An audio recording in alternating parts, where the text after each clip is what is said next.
Hello everyone, welcome to your own channel जिसका नाम है पॉइंट ऑफ सेल, जिसमें आपको मर्चेंट नेवी के बारे में पूरी और सच जानकारी दी जाएगी।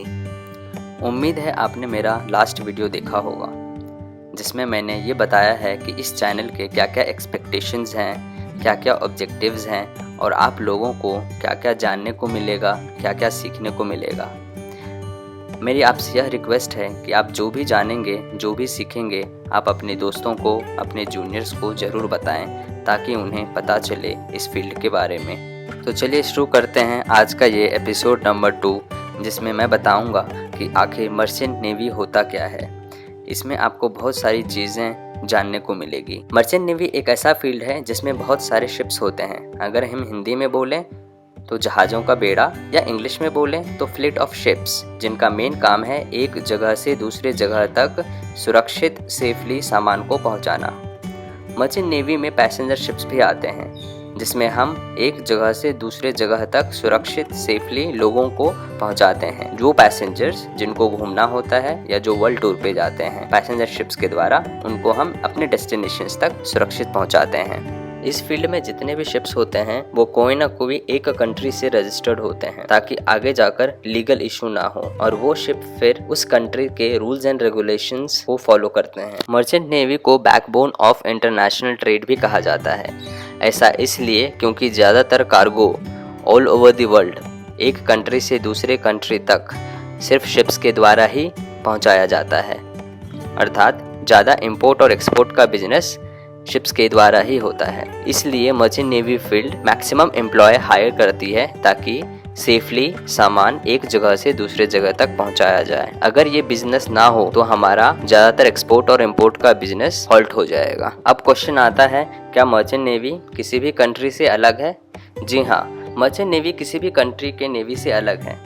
मर्चेंट नेवी का मेन काम है कमर्शियली, वहीं किसी भी कंट्री का नेवी सिर्फ अपने उसी कंट्री के डिफेंस के लिए काम करता है। उनका सामान या एक्सपोर्ट या इंपोर्ट से कुछ लेना देना नहीं है। वहीं मर्चेंट नेवी को डिफेंस से कुछ लेना देना नहीं है। अब आपके मन में यह सवाल आ रहा होगा कि यह एक गवर्नमेंट जॉब है या प्राइवेट जॉब है? ना तो ये गवर्नमेंट जॉब है ना ये प्राइवेट जॉब है। यह एक ऐसा सेक्टर है जिसको प्राइवेट और गवर्नमेंट दोनों हैंडल करती है, जिसमें आपको एक लाइसेंस दिया जाता है जो कि सर्टिफाई करता है कि आप एक ऑफिसर हो और आप मर्चेंट नेवी के शिप पे सेल कर सकते हो। यह इंडियन गवर्नमेंट ऑफ शिपिंग देती है। ये लाइसेंस गवर्नमेंट द्वारा कंडक्ट किए गए कुछ एग्जाम्स, इंटरव्यूज क्लियर करने के बाद ही मिलता है, जिनके बारे में मैं आगे वाले नेक्स्ट वीडियोज में बताऊंगा। एक बार आपको यह लाइसेंस मिल गया तो आप मर्चेंट नेवी के किसी भी कंपनी में ज्वाइन कर सकते हैं और सेल कर सकते हैं। चलिए आगे बात करते हैं, why people want to join merchant navy. Merchant navy as a career option बहुत पहले से रहा है, बस फर्क इतना है कि काफी सारे स्टूडेंट्स अवेयर नहीं है इस करियर ऑप्शन के बारे में या इस फील्ड के बारे में। मर्चेंट नेवी बहुत ही एक्साइटिंग फील्ड है। यह फील्ड यंग स्टूडेंट के करियर ऑप्शन के लिए सबसे बेस्ट है।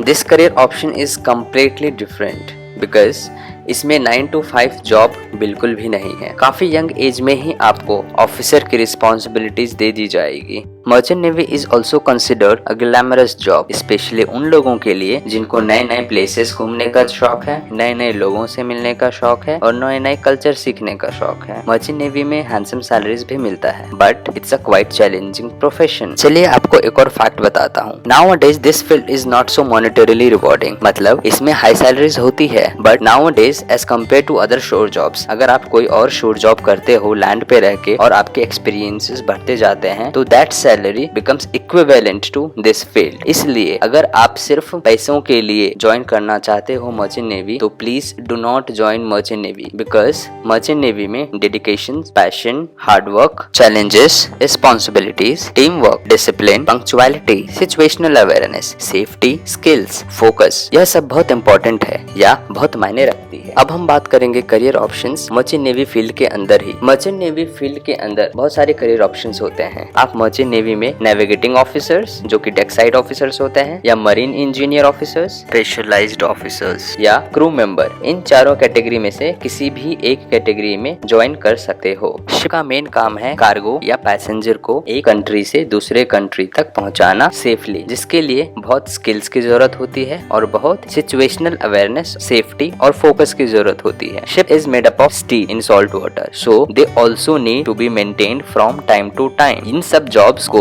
देखने के लिए हमें नेविगेटिंग ऑफिसर्स की जरूरत होती है। तो नेविगेटिंग ऑफिसर्स का काम है शिप को एक जगह से दूसरे जगह तक नेविगेट करके सेफली लेके जाना, कार्गो या पैसेंजर्स एक जगह से दूसरे जगह तक सेफली पहुंचाना एंड शिप को रेगुलरली मेंटेन करना। अब आता है मरीन इंजीनियरिंग ऑफिसर्स पे, जो कि इंजन साइड ऑफिसर्स भी होते हैं। शिप्स को चलाने के लिए बहुत बड़े बड़े इंजन्स एंड जनरेटर्स की जरूरत होती है और भी बहुत सारे अदर मशीनरीज होते हैं जो कि day to day all equipments and machineries ship को चलाने में काम आता है और इनको मेंटेन करने की जिम्मेदारी इंजीनियर को दिया जाता है। सो इंजन साइड ऑफिसर्स का काम है to maintain and make sure that all are working in good order. अब आते हैं क्रू मेंबर्स और जीपी रेटिंग्स पे। इनका काम है टू असिस्ट इंजीनियरिंग ऑफिसर्स और deck officers in maintenance of the ship and in navigation of the ship. अब आता है स्पेशलाइज्ड ऑफिसर्स। इस कैटेगरी में इलेक्ट्रिकल ऑफिसर्स होते हैं। इलेक्ट्रिकल ऑफिसर को रिस्पॉन्सिबिलिटी दिया जाता है सारे electrical equipments, hydraulic equipments, pneumatic equipments को मेंटेनेंस करने में और मेक श्योर करने में कि they all are working in good order. और यह सब मेंटेनेंस प्लान एक सीनियर इंजीनियर ही प्लान करता है। बहुत सारे लोगों को यह डाउट होता है कि इसमें लीव एंड जॉब पीरियड क्या होता है। कोई भी एक ऑफिसर और marine engineer officer minimum 4 to 6 months on board रहता है और अपनी ड्यूटी करता है। उन्होंने जितना ड्यूटी किया है उनका ऑलमोस्ट 50% उनको हॉलीडे ग्रांट होता है। एग्जाम्पल, अगर कोई ऑफिसर 4 महीने तक ड्यूटी किया है और वह इंडिया वापस आता है तो उसको 2 months का हॉलीडे दिया जाएगा। उसके बाद कोई भी ऑफिसर और marine engineer officer ship join कर सकते हैं। यहाँ पर मैं एक बात और क्लियर करना चाहता हूँ कि बहुत सारे लोगों को लगता है कि यह जॉब में 6 महीने शिप पे रहते हैं, 6 महीने लैंड पे रहते हैं। नहीं, इट्स कम्प्लीटली रॉन्ग। हम 4 to 6 months रहते हैं और उनका हाफ पीरियड ही हॉलीडे एंजॉय करते हैं। हाउएवर, टैक्स से बचने के लिए हम government and rules and regulations के अंदर आते हैं। तो उसके लिए 181 डेज से लेकर 185 डेज तक हमको इंडिया के बाहर रहना पड़ता है एक फाइनेंशियल ईयर में, as per NRI policy, as all sailors come under NRI category. यह 181 डेज आप एक कॉन्ट्रैक्ट में पूरा करो या 2 कॉन्ट्रैक्ट में, यह आपके ऊपर है। So that's it guys, video काफी लंबा हो गया है, तो हम मर्चेंट नेवी के प्रोज एंड कॉन्स, एडवांटेजेस और डिसएडवांटेजेस नेक्स्ट वीडियो में डिस्कस करते हैं। Till then, stay home, stay safe, see you.